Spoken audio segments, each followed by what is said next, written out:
Friends, are you ready? Let's make a decor piece out of this embroidery hoop and a scarf from Dollar Tree. I know. Hey everybody, it's Colette with Blessings Craft Therapy. If you didn't know, and if you did, thanks so much for coming back. All right, so I was inspired by crafting with Mimi. Lisa, she's amazing. If you don't follow her page, follow her. She's amazing.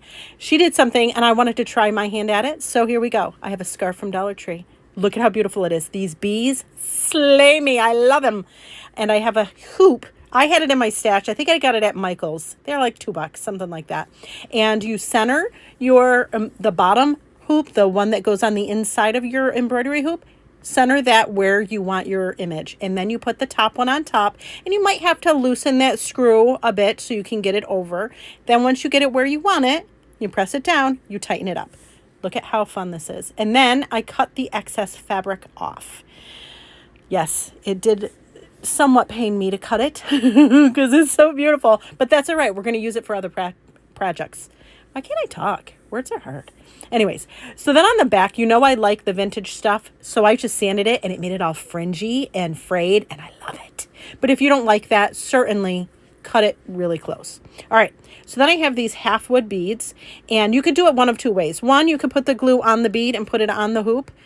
I hurt myself every time. So I put the glue on the hoop and put the bead on top of that. However you want to do it, put the beads all the way around.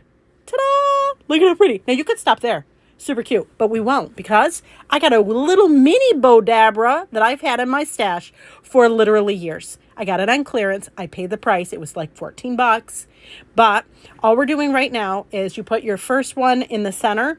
That's going to be your tying, that yellow string. That's your tying one. That's what you're going to tie the bow with. I don't even know if I'm doing this right, by the way. And all I'm doing is scraps of fabric I had torn, just little strips, and we're just doing crisscross applesauce all the way through, right? It's like Dollar Tree fabric. I think I got some cotton canvas. I've got some organza. Like, I'm all in. It's fine. So then you just tie it.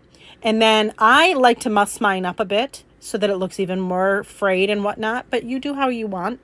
I'll be honest with you. I redid the bow because I put some pom-poms in it. You know, that pom-pom trim. And it just messed it up. So I took the pom-pom trim out and I just retied it. And here, this is the bow after I retied it. I think I even have some cheesecloth in this. I know, but listen, it works. I think it does at least. And again, I always muss it up with my hands. I run it between my hands just to kind of really mess it up.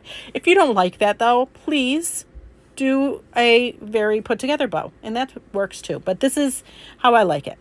I also made a little hanger for our little decor piece, which is just a piece of twine that I knotted. And I just hung it on that little screw part.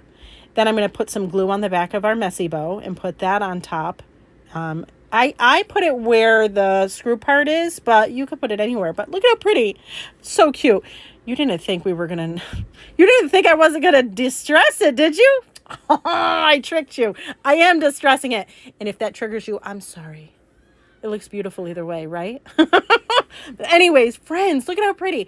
I was so inspired by crafting with Mimi. It was so nice. And you know what? She's got another couple projects that I'm going to try. So be aware.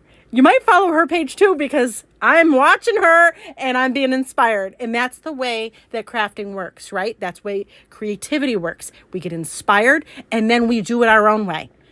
There's that. Anyways, friends, thank you so much for watching. And I hope this inspires you.